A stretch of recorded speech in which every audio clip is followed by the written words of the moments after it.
Sports gambling has widely become well known over the last 10 years, specifically dating back to the Murphy versus NCAA case, which legalized sports betting outside of Las Vegas across the United States. And with how much we see gambling advertisements, whether you're watching a sport game or even if you're scrolling on Instagram or TikTok, it's everywhere you are now. And so, my argument today is federal law should prohibit gambling companies from partnering with universities. And what I say is the gambling company pays the university to give them advertisement. That's what I mean by that. Now, NCAA athletes, people who are already in college working with whatever university playing whatever sport, they are already prohibited against any sports gambling in the NCAA or in professional leagues. They're not allowed to do it whatsoever. And that is according to ncaa.org, posted on November 21st, 2025. I also believe that the integrity of college sports by allowing sports gambling on college campuses would then in turn put sports gambling advertisements at sporting events, which I think would just be an absolute negative. I believe that puts so much pressure on the athlete, unnecessary pressure on the athletes, which leads me to my next point, which is the problems with sports gambling. There are a whole lot that I want to get into. So studies have shown that sports gambling is as addictive, if not more addictive, than hard drugs and alcohol. And so Dr.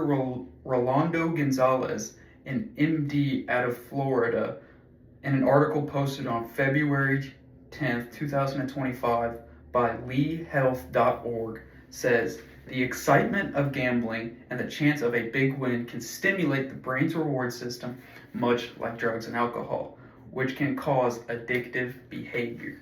We already know that sports gambling is addictive. That's been proven over time. And it just, allowing that on college campuses promotes more addictive behavior from young adults, people that are always on college campuses. And which brings me to my next point. Sports gambling already is a problem on college campuses. I'm a college student myself. This is for my college class, and I see so much sports gambling talk, or anywhere I look. I watch a whole lot of sports. I'm a sports reporting major, and so I watched an NBA playoff basketball game in April when it first started, and I remember I counted, because I was doing a different project at the time, 9 different sports gambling advertisements within the first 30 minutes of the pre-game show. Not during the game, but the pre-game show. Because the NBA is partnered with FanDuel, so they show all of FanDuel advertisements everywhere they are, the whole 9 yards. Which goes to my next point of ethical problems of having gambling advertisements on college campuses. Now, college campuses often restrict advertising for products such as tobacco and alcohol, because they do not want to associate the school's brand name with tobacco products, with alcohol. But so why would you want to do that with sports gambling when it's been proven to be as addictive as those other things that you do not associate yourself with? It could also conflict with the educational mission of universities. By accepting the money that the gambling company would have offered the university, the university would also profit among its students' losses. Every time you make a bet and it doesn't win, you don't get money in your pocket.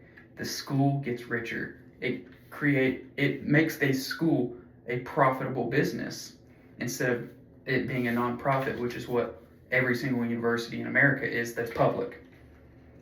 In an article posted by Harvard Law on October 16th, 2025, there's a quote by a guy named Harry Levant, which reads, what we're looking at is the total normalization of a known addictive product.